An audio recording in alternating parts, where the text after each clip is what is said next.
Muito obrigado. Meus irmãos, Romanos capítulo 8. Romanos capítulo 8, a partir do versículo 31. Romanos 8, 31.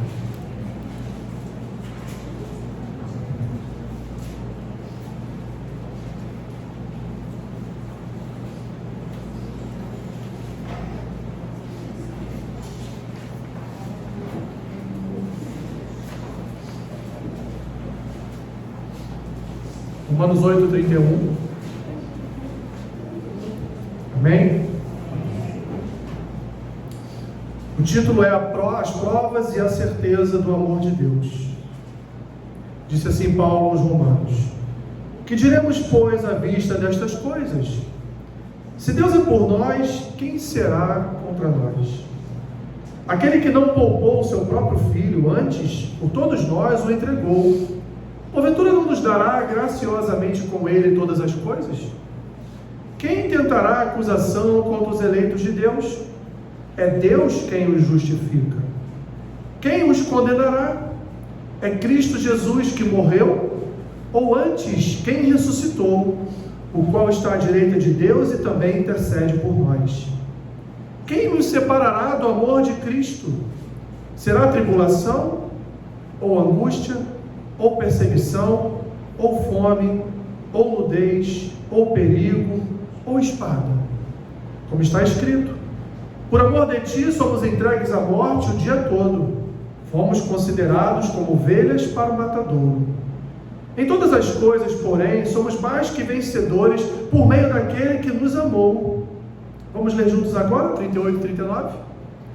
Porque eu estou bem certo de que nem a morte, nem a vida, nem os anjos, nem os principados, nem as coisas do presente, nem do porvir, nem os poderes, nem a altura, nem a profundidade, nem qualquer outra criatura poderá separar-nos do amor de Deus que está em Cristo Jesus, nosso Senhor.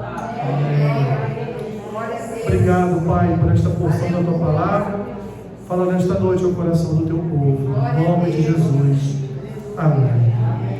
Podem sentar, meus irmãos.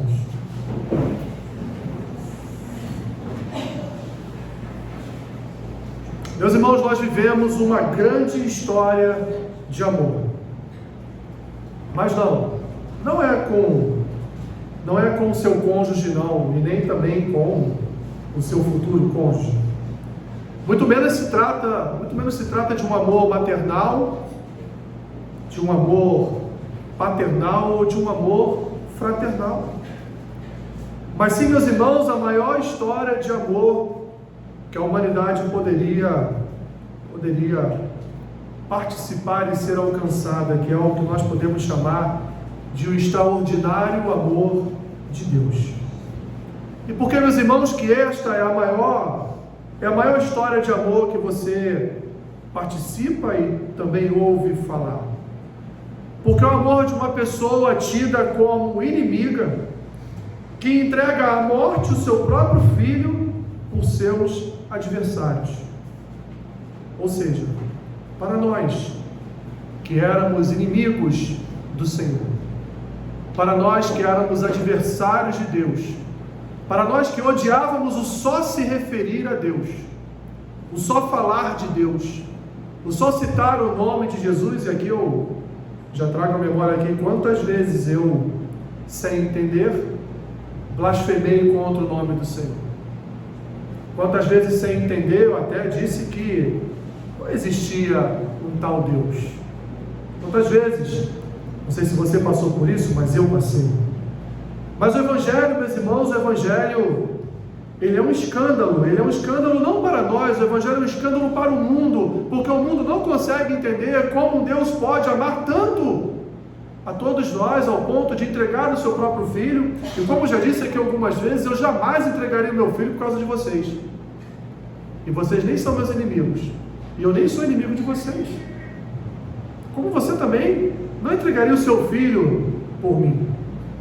Mas o Senhor entregou o seu próprio filho, e o seu próprio filho de forma voluntária se entregou, se humilhou, como Paulo bem demonstra no início da sua epístola aos Filipenses, e não só se entregou, se humilhou, ainda sofreu na própria carne os nossos pecados, na forma de dor, na forma de humilhação, na forma de sangramento, na forma da morte. Um amor, meus irmãos, que o mundo não entende, e como nós vimos aqui na primeira aula do curso, um amor transformado em sentimentalismo subjetivo, onde Deus é tratado como alguém inclusivo e que ama os diferentes, só que esses a quem a sociedade chama de diferentes e que precisam ser incluídos, na verdade são pecadores. E eu estou lembrando aqui de Jonathan Edwards, no seu famoso sermão Pecadores nas Mãos de um Deus Irado, onde as pessoas, conforme ele pregava, as pessoas se seguravam nos pilares daquela igreja, pessoas se desesperavam chorando enquanto ele pregava, enquanto ele falava a respeito deste amor, a respeito do nosso pecado, a respeito de um Deus que ama, a respeito de um Deus que separa, a respeito de um Deus que entrega o seu próprio Filho para morrer em nosso lugar. E o mundo vai dizer, Deus ama todos, porque Deus, Ele é amor, Ele ama. Então Deus ama inclusive aqueles que pecam corriqueiramente, aqueles que vivem sob a escravidão do pecado, porque afinal de contas, Deus é bom. Utilizam do atributo da bondade, do atributo do amor, do atributo do caráter santo de Deus, para ministrar uma mentira no sentido de que Deus, Ele corrobora com os pecados da sociedade, com a malignidade da sociedade. Antes de chegar ao cerne desse texto, meus irmãos, eu quero aqui antes pontuar algumas questões a respeito da carta de Paulo aos Romanos, porque é importante, porque é uma carta que sobe escadas. É uma carta onde Paulo ele vai aos poucos subindo a escada da graça, da justificação, da misericórdia, até ele chegar ao ponto de falar a respeito desse amor de Deus, que ninguém pode nos separar, que ninguém em absoluto pode nos tirar das mãos desse amor de Deus. Paulo vai iniciar a sua carta, meus irmãos, se apresentando aos romanos e dizendo que ele queria muito estar em Roma, pregando o evangelho aos irmãos, como está descrito lá no capítulo 1, versículos 16 e 17, não precisa abrir, eu estou só citando os textos. Ele vai então, a partir do versículo 18 do capítulo 1 até o versículo 32, ele vai ali revelar a ira de Deus sobre todo homem impiedoso e perverso. É esse o verdadeiro amor de Deus, que se revela no seu juízo, que se revela nele derramando o cálice da sua ira sobre todos aqueles que negam o seu bom nome, sobre todos aqueles que até certa medida fazem o que é mal e tentam representar a Deus através de imagens de escultura. E Paulo vai inclusive dizer até mesmo através de imagens de répteis, de quadrúpedes. Homens que, segundo Paulo, Deus os entrega às suas próprias concupiscências, cometendo todo tipo de torpeza, homem com homem, mulher com mulher. Eu nem preciso ir mais longe, né? Paulo estaria dizendo, Deus os entregou, não era isso que vocês queriam? Então, se vocês querem tanto viver esse tipo de vida pecaminosa, então Deus os entrega a essa malignidade do próprio coração de vocês. Paulo vai dizer no capítulo 2 que o juízo de Deus está sobre todos, porque todos são igualmente culpados. Não há, meus irmãos, em nenhum de nós inocência. Todos nós fomos culpados até certa medida, porque Cristo ocupou o nosso lugar de culpado. Paulo vai dizer, porque naquela igreja também existia ainda brigas entre judeus e gentios. Paulo então, a partir do capítulo 3, ele vai falar, nem judeus, nem gentios, todos estavam debaixo da mesma condição, não há um justo, nenhum sequer. Capítulo 3, versículos 9 a 18. Todos, meus irmãos, éramos pecadores.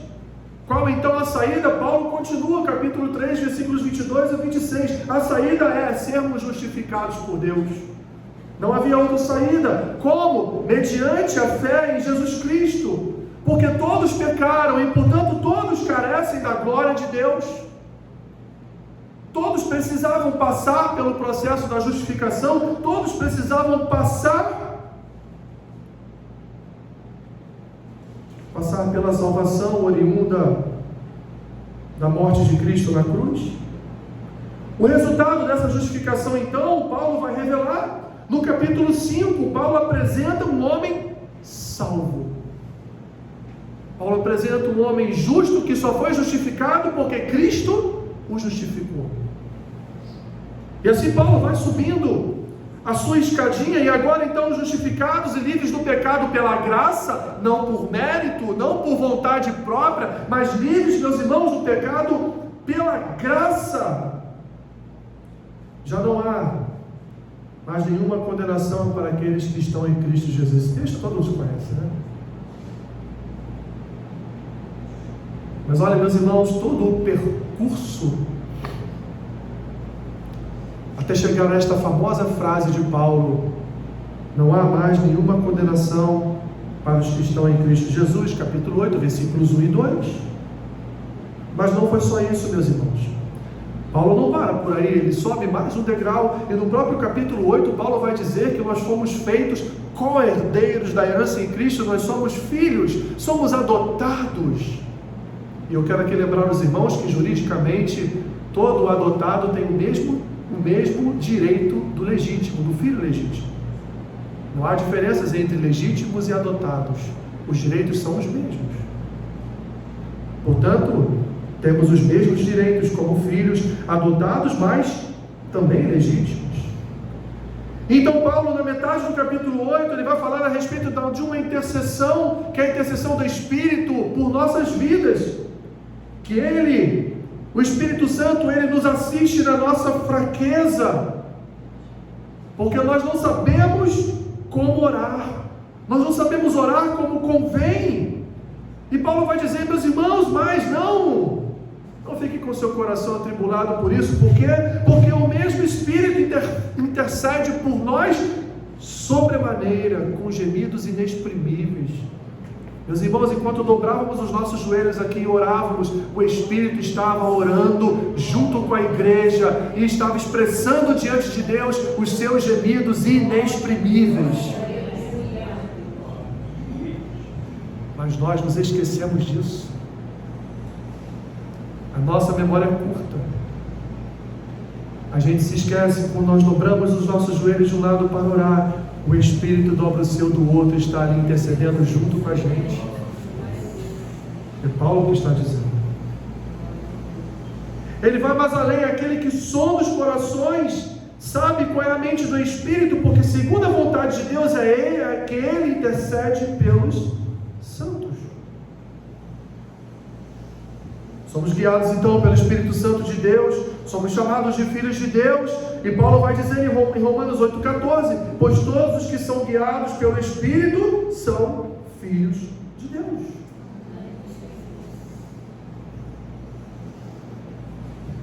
Isso tudo, meus irmãos, nós podemos utilizar como uma equação e no final colocar igual a amor.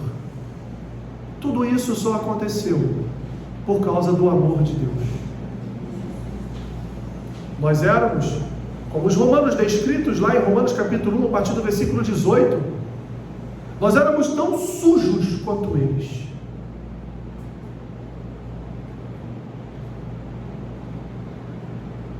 Nós éramos tão pecadores quanto gentios e judeus que Paulo revela aqui em Romanos capítulo 3.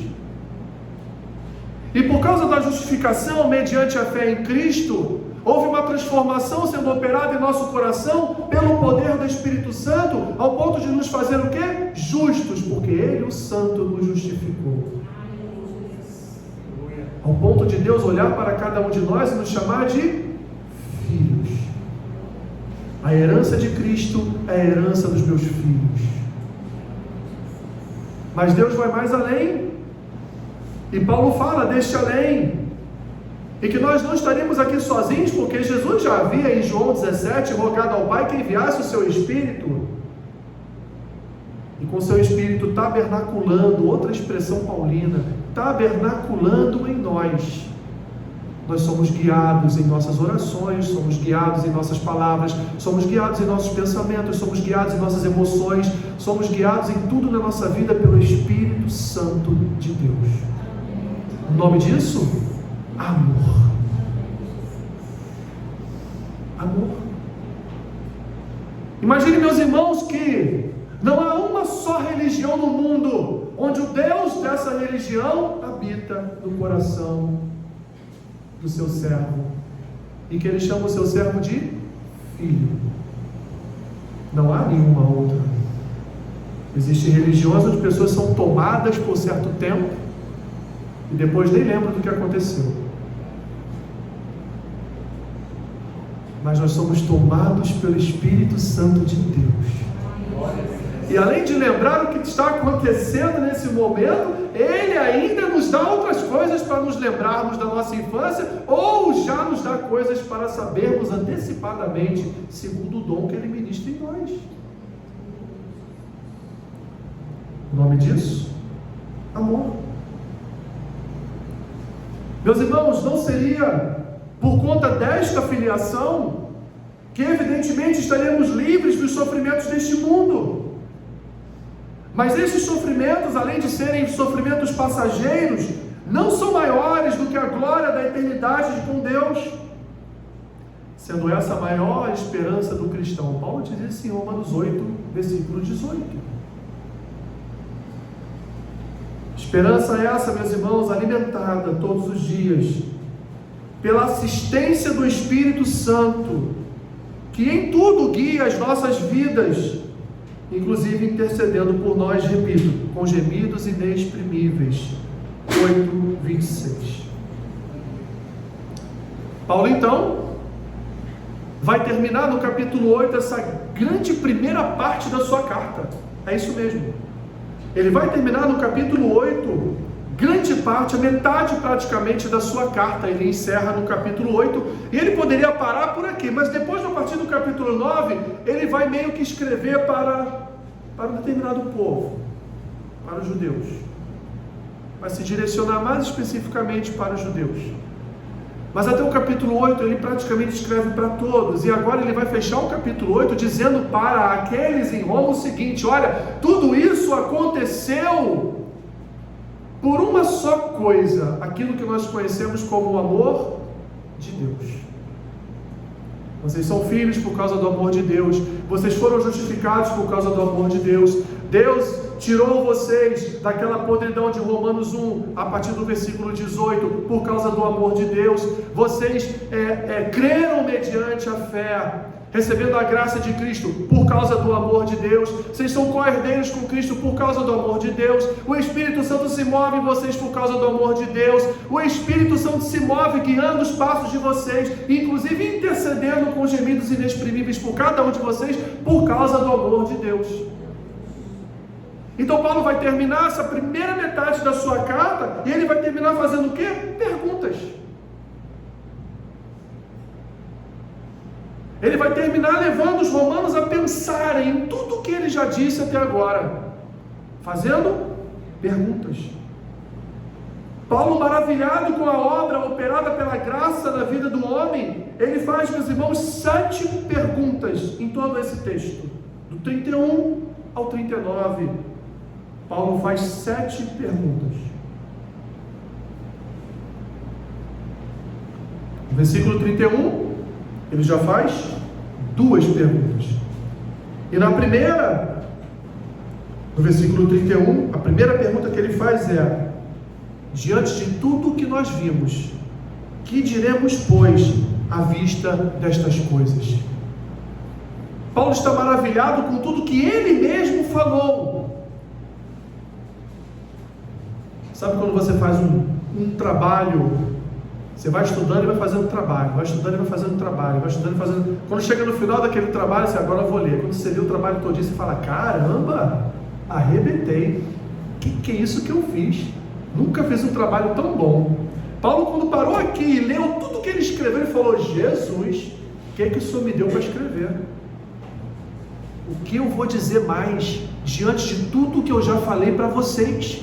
O que eu posso dizer mais? Qual é este degrau da escada que eu vou subir agora? Porque se eu não tenho mais degrau para subir, se eu parasse aqui a minha carta, já estaria muito bem escrita, já atenderia o propósito para o qual eu a escrevi, dizendo para gentios e judeus que vocês não valiam nada, e só foram salvos mediante a fé, só foram justificados por causa de Cristo, só são chamados de filhos porque Deus ama vocês. Não preciso falar mais nada, eu posso parar minha carta aqui.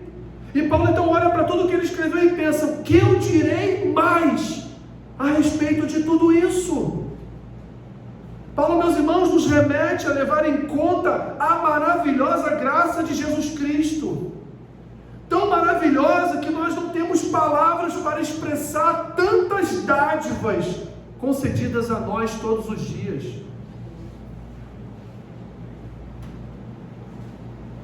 Se compararmos as nossas murmurações com tudo aquilo que Jesus já nos concedeu, meus irmãos, que diferença!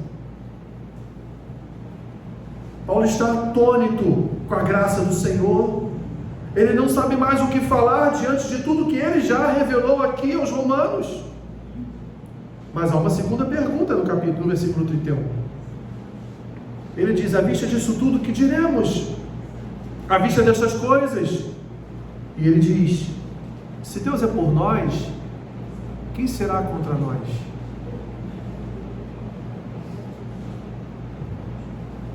Paulo, meus irmãos, diz aqui: olha, Romanos, dentro em breve se levantará uma oposição contra vocês terrível. Dentro em breve os cristãos de Roma serão atacados de maneira que baterá no coração de vocês um certo desespero. Paulo revela, meus irmãos, que sempre existirá oposição em nossas vidas, mas sempre faltará a esta oposição a capacidade de destruir a nossa fé.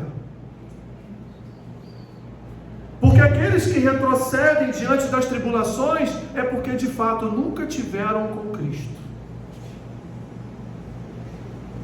Mas as Escrituras nos ensinam que aquele que persevera até o fim, ele recebe a coroa de glória.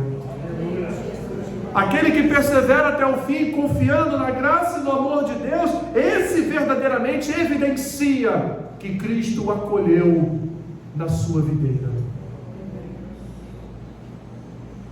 Paulo revela então que sempre vai existir oposição, mas que esta oposição, meus irmãos, por mais violenta que seja, ela jamais destruirá a fé do povo de Deus.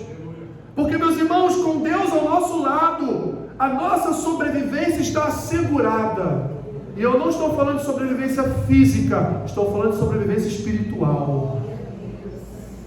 Porque se Deus é por nós, quem será contra nós? No versículo 32, meus irmãos, Paulo tem mais uma pergunta. Aquele que não poupou o seu próprio filho, antes por todos nós o entregou, porventura não nos dará graciosamente com ele todas as coisas? Mas não percebam bem, Paulo vai escrever aos Efésios, no capítulo 1, a partir do versículo 15, se eu não me engano, se a minha memória não falha. Paulo vai escrever aos Efésios dizendo que Deus colocou principados e potestades debaixo dos pés de Cristo, e Cristo deu tudo isso que Deus concedeu a Cristo, Cristo concedeu à sua igreja. Paulo, escrevendo aos Romanos, ele vai dizer: olha, Deus não poupou o seu próprio filho, por causa de nós ele entregou o seu próprio filho, e agora por causa disso ele também não dará à sua igreja de graça todas as coisas conquistadas por Cristo? Ele não dará à sua igreja todas as coisas as quais Cristo venceu? Paulo, meus irmãos, menciona aqui a mais conclusiva obra da graça de Deus. Deus entregou à morte o seu único filho para nos salvar. sendo de fato uma dádiva, essa uma dádiva suprema. Como então, meus irmãos, ele poderia não permitir que compartilhássemos com ele de todas as dádivas que Cristo recebeu e venceu por cada um de nós? Não foi Judas por dinheiro, não foi Pilatos por temor, não foram os judeus por inveja, foi Deus que entregou o seu Filho à morte.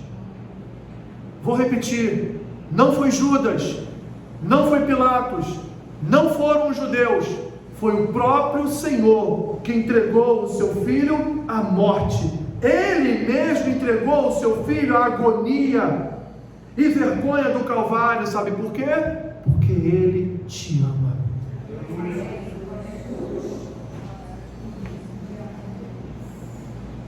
Ele viu a agonia do seu filho naquele madeiro. Ele viu o sangue do seu filho derramado. O filho que trabalhou em toda a obra da criação. O filho que era eterno com ele e com o Espírito Santo. Ele viu todo o sofrimento humano do seu filho naquele madeiro, sofrendo na sua própria carne cada um dos pecados da humanidade. E ele fez isso porque ele nos ama. Essa, meus irmãos, foi a suprema demonstração do amor de Deus. Como o apóstolo João vai também escrever na sua primeira epístola, capítulo 4, quando ele diz que Deus é amor e que entregou o seu Filho por amor a cada um de nós. E se ele entregou o seu Filho por amor a cada um de nós, como nós podemos não amarmos uns aos outros? João vai falar isso na sua primeira epístola, no capítulo 4. Essa foi, portanto, a suprema demonstração do amor dele. Deus não aliviou o seu próprio Filho, como diz Isaías 53, versículo 10, ao Senhor agradou moê-lo, fazendo enfermar. Você se agradaria de ver o seu filho sendo moído? Você se agradaria de ver o seu filho sofrendo no madeiro por causa dos seus adversários? A partir de agora, meus irmãos, a partir do versículo 33 em diante, Paulo começa a aplicar estas verdades do amor de Deus na vida do cristão com mais 5 perguntas.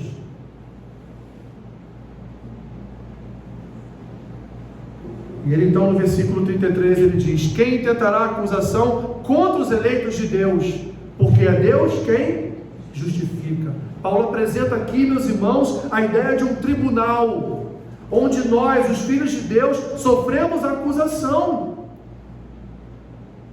Olha o que Paulo diz: quem tentará acusação contra os eleitos de Deus? Paulo está dizendo, esse tribunal que intenta acusação contra os filhos de Deus é um tribunal ilegítimo. Por quê? Porque todos os nossos pecados foram justificados por Deus em Cristo Jesus. A segunda parte é a resposta: é Deus quem os justifica. Paulo está dizendo, não haverá tribunal em Roma, não haverá tribunal em Éfeso, não haverá tribunal na Galácia, não haverá tribunal em Colossos, não haverá tribunal na ilha de Creta, onde Tito foi lá restaurar as igrejas, não haverá tribunal para Timóteo, não haverá tribunal para Filemão, não haverá tribunal para nenhum dos santos eleitos. Por quê? Porque eles já foram inocentados pela justificação de Cristo.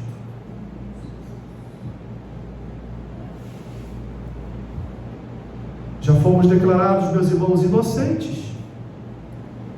E não somos, né? Nada. Mas só fomos declarados inocentes por causa da justificação de Cristo. Os acusadores e suas acusações são insignificantes, meus irmãos, porque Deus já nos absolveu.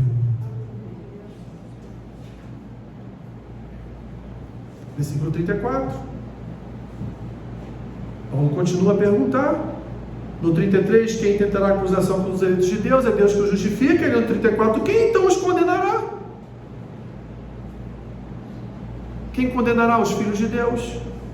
Quem tem esse poder para levar um filho de Deus ao tribunal?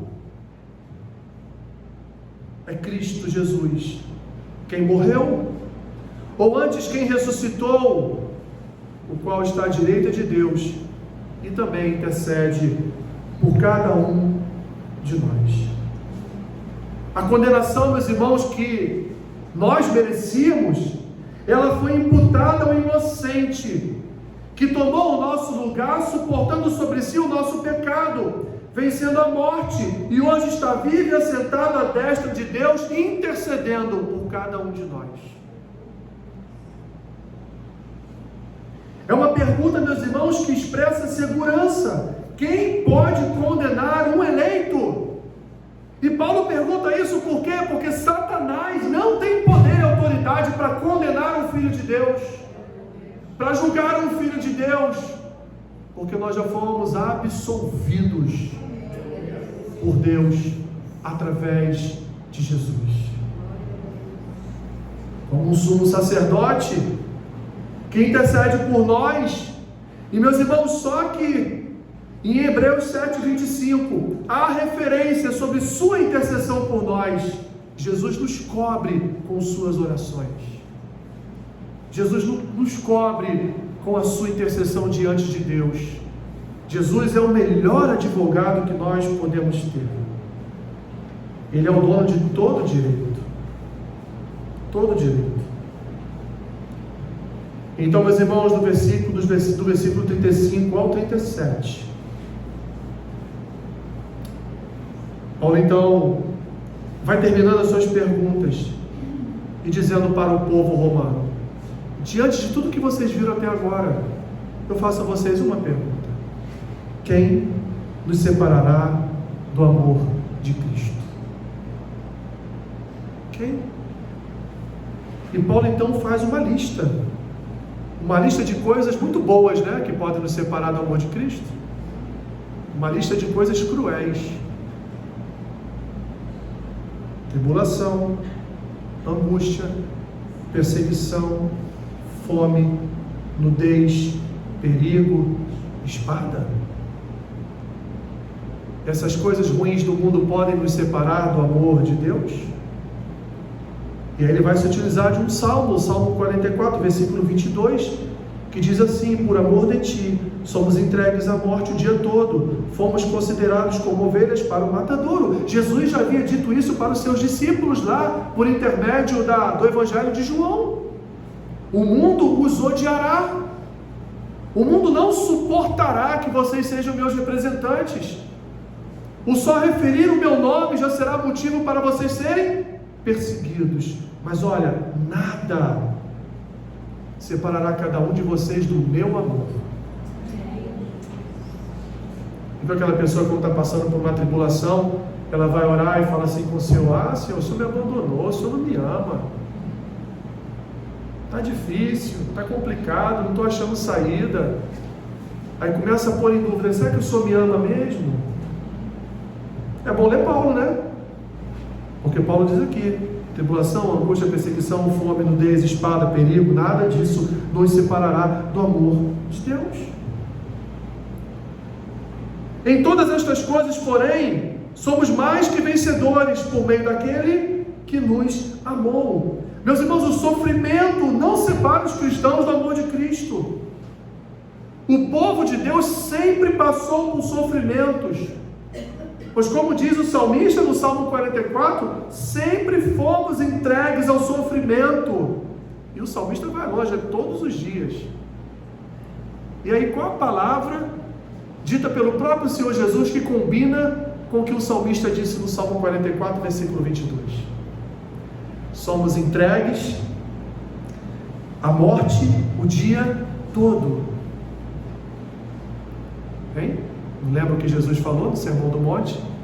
Capítulo 6 de Mateus, a partir do versículo 25, quando ele fala dos pássaros, dos lírios, e chega no final desse texto, ele diz o quê? Que todos os dias são maus. Basta cada dia o seu próprio Todos os dias são maus. Se todos os dias são maus, todos os dias nós somos levados à malignidade desse mundo.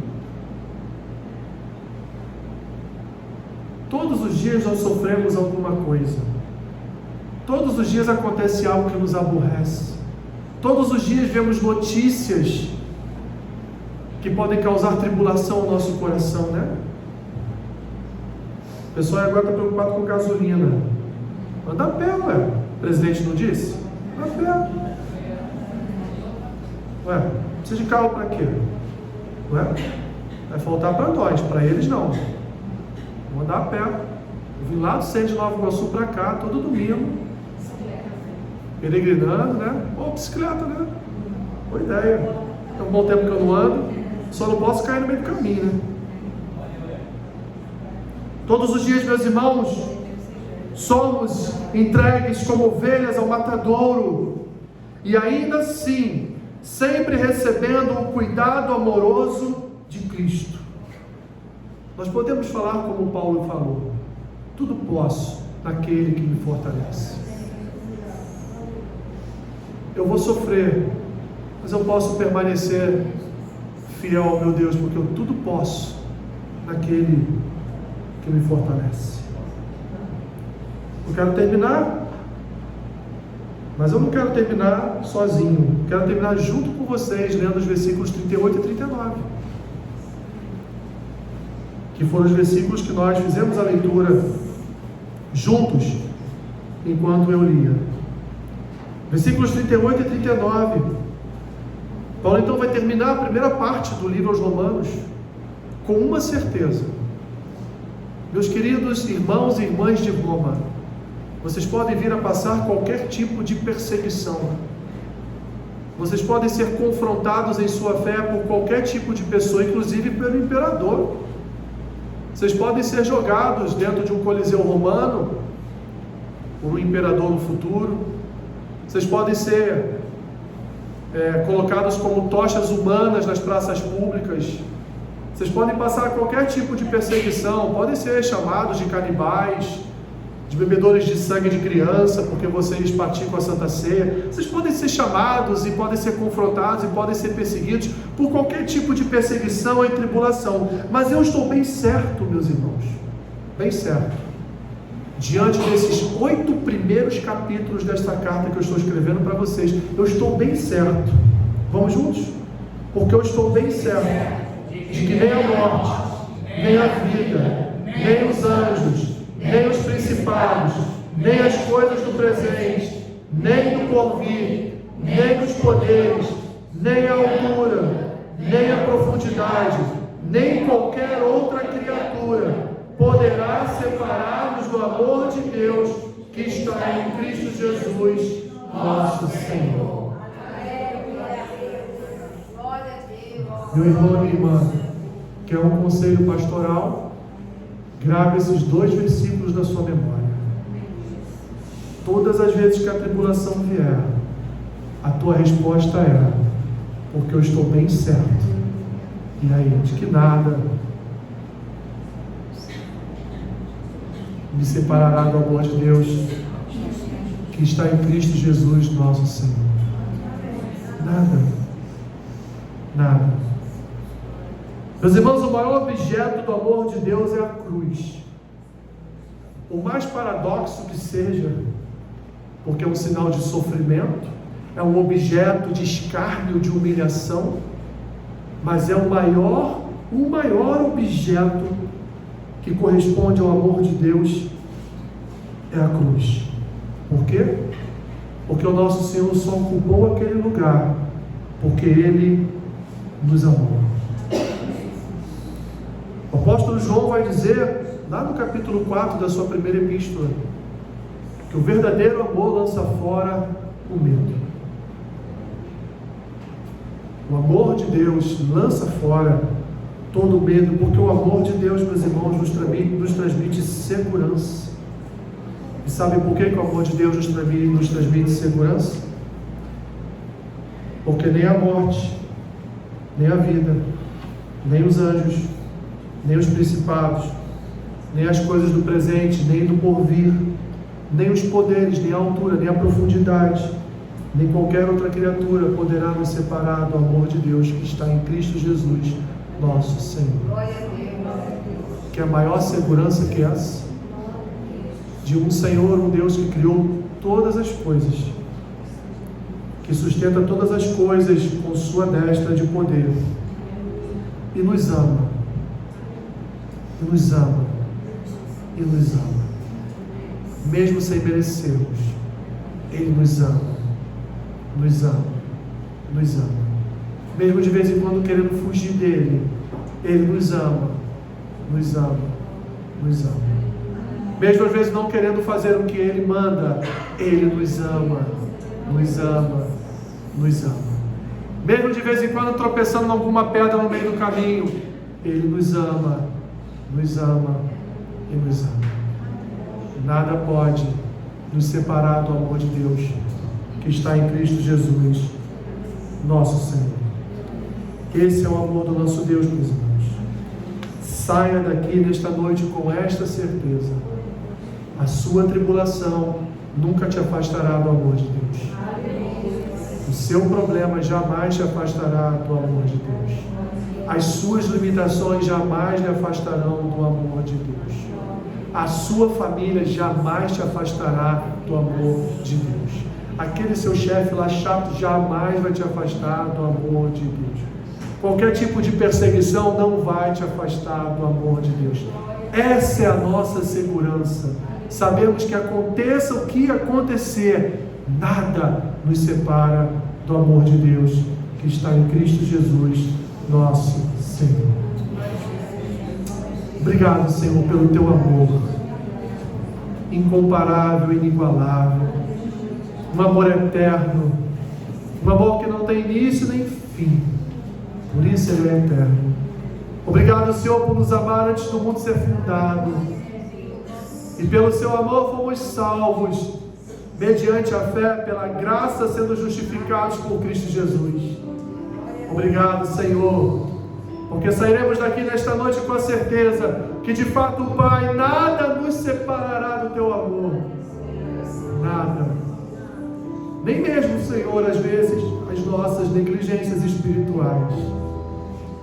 Nem mesmo, Senhor, às vezes, as nossas teimosias. Nada nos separará do teu amor. Do teu amor. Do teu amor. Obrigado, Senhor. Obrigado por esse amor. Obrigado por esse amor que nós não conquistamos. Obrigado por um amor que nos alcançou imerecidamente.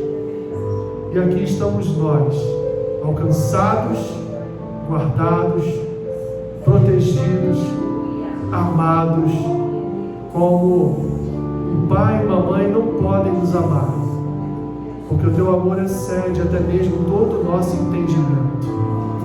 Obrigado, Senhor, pelo teu amor.